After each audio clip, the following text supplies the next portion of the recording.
Morality, I believe, is not something men invent to control one another. It is discovered, not unlike geometry or the principles of music. There is a rhythm to the soul, and when we live justly, when we act with courage, temperance, and wisdom, we live in harmony with that rhythm. The just man does not act from fear of punishment nor for reward. He acts because he knows, deep within, that to live well is to live rightly. Morality is the structure of the good life, and the good life is one governed by reason. I have said before, an unexamined life is not worth living. That examination, that relentless inquiry, leads us to virtue, not imposed by law, but drawn forth from the soul's longing for truth. And yet I must laugh, Socrates. For all your talk of truth and soul, what you defend is merely the morality of the weak. Do you not see? Morality was not discovered, it was engineered, not by reason, but by resentment. The herd, afraid of the strong, created values to protect itself. They took what they could not be, brave, powerful, proud, and called it evil. They took what they were, meek, obedient, self-denying, and called it good. It is not divine order you worship, it is domestication, a cage made of words. You speak of the soul in harmony, but I see only fear in disguise. I do not ask what is moral. I ask what enhances life, what increases strength, vitality, will. There is no universal good. There is only what serves your power or diminishes it. And you believe that this power, this raw will you speak of, is the measure of all things. That strength alone justifies itself, that the powerful should define the good by what pleases them. I must disagree. To live only by appetite, by domination, by the self is not power. It is slavery to one's impulses, one's pride, one's ego. The tyrant may conquer a city, but he has lost the greater war, the war for his soul. The truly powerful man is he who governs himself, who sees beyond mere pleasure or conquest. The man who asks, what is just? What is wise? What is lasting? Virtue is not weakness, it is clarity. It is the discipline of a soul that seeks truth, not merely victory. And yet, what has this virtue given the world, Socrates? A world afraid to act, afraid to offend, afraid to climb. Your morality whispers, obey, be modest, sacrifice. But I say, no, let the strong stand. Let them assert. Let them create values rather than inherit them. You speak of the tyrant, but I ask, is the man who dares to break the herd truly a tyrant, or is he the only free one left? You fear the passions. I see in them the source of greatness. Yes, desire can destroy, but it can also build. Art, discovery, poetry, rebellion, none are born of restraint. They are born of fire. And you, Socrates, wish to smother that fire in the name of balance. Fire, uncontained, destroys indiscriminately, but fire guided by reason warms, illuminates, nourishes. The passions are not evil, but they must serve the soul, not rule it. A just life is not a dull life, it is a rich life, one where desire is elevated, not enslaved. You mistake chaos for freedom. But tell me, is the man who steals, lies, kills at will truly free? Or is he trapped in a prison of his own making, dragged about by the winds of impulse? Freedom is found not in indulgence, but in mastery. And morality, rightly understood, is the path to that mastery. You want mastery. I want metamorphosis. The man who becomes more than he was, who rises beyond good and evil, who forges his own path rather than walk the roads of old. That is who I speak to. You warn of destruction, but creation is always born of destruction. The new man cannot emerge without tearing down the scaffolding of inherited lies. The herd will always hate him. They will call him immoral, evil, dangerous. Let them. Their morality is a tomb. I choose life, not comfort, not safety, but danger, beauty, truth. A truth that does not ask permission to be what it is. But is truth something we create or something we uncover? That is where we part ways, I think. For me, truth is not a weapon, it is a light. And morality is not a shackle, but a mirror, one that shows us the state of our soul. The man who turns away from it may feel free, but he walks in darkness. He may feel powerful, but he is lost. The greatest strength is to know oneself, to challenge oneself, to live not merely for the moment, but for what is eternal. Morality is not the voice of the weak. It is the whisper of the soul, reminding us who we might become, not by conquering others, but by knowing what is truly worth becoming. I will not kneel before your eternal forms. I will not bow to shadows cast on cave walls.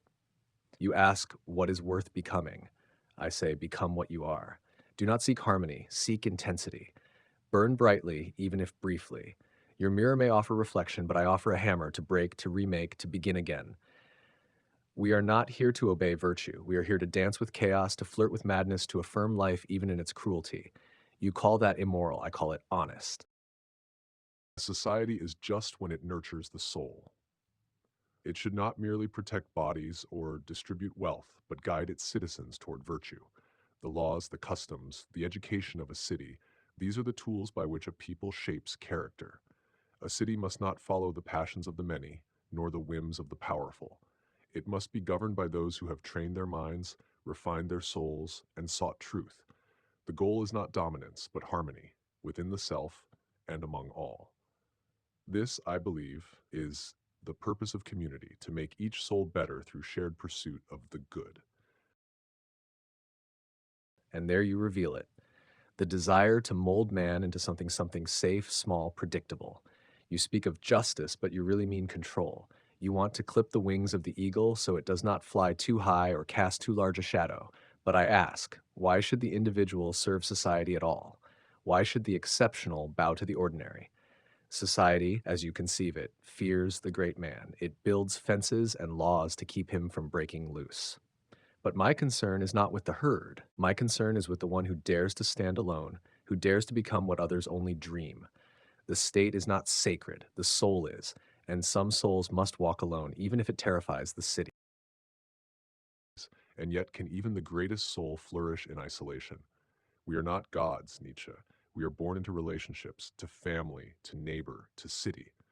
The soul is shaped not only by private reflection, but by dialogue, by justice, by duty.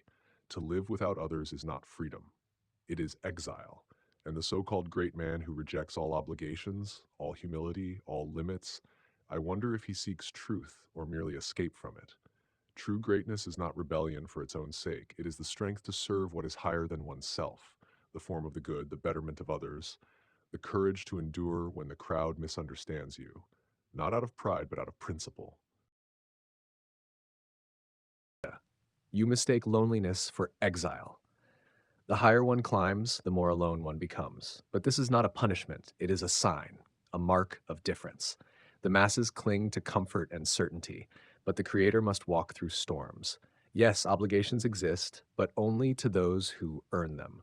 I do not owe the world obedience, I owe it truth, even if that truth offends, even if it destroys illusions that bring others peace.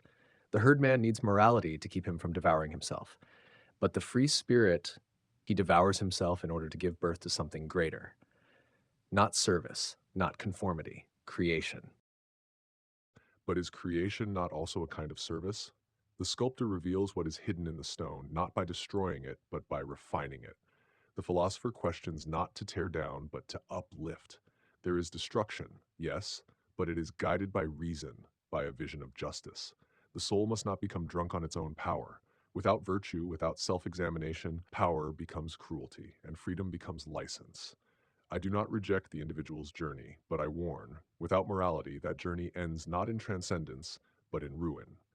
Know thyself, I have always said, and to know thyself is to know one's place, not in a hierarchy of power, but in a cosmos of meaning. You still cling to cosmic order, to eternal forms, to meanings handed down like commandments. But I do not seek to know my place. I seek to create it. Morality, as you preach it, says, be humble, be kind, submit to reason. But I say, be fierce, be joyful, embrace contradiction. The highest morality is one we write with our own hands, not inherit from the dead. Do you not see? The old gods are gone. The scaffolding has collapsed. In their place, we must learn to dance, to say yes to life with all its chaos and cruelty. The last man seeks comfort. The overman seeks becoming. But what of the vulnerable? What of the child, the widow, the poor, the stranger? If we abandon shared virtue, if each man becomes a law unto himself, who will protect those who cannot protect themselves? A society without justice becomes a tyranny of appetite. Without moral truth, how shall we know when we have wronged another? Your will to power may be beautiful to some, but to many it will be a nightmare. We need limits, not to weaken man, but to elevate him, so that he may live in peace with others and with himself. I do not deny that some are weak, but why must the strong kneel because of it? Compassion, yes, but not at the cost of excellence.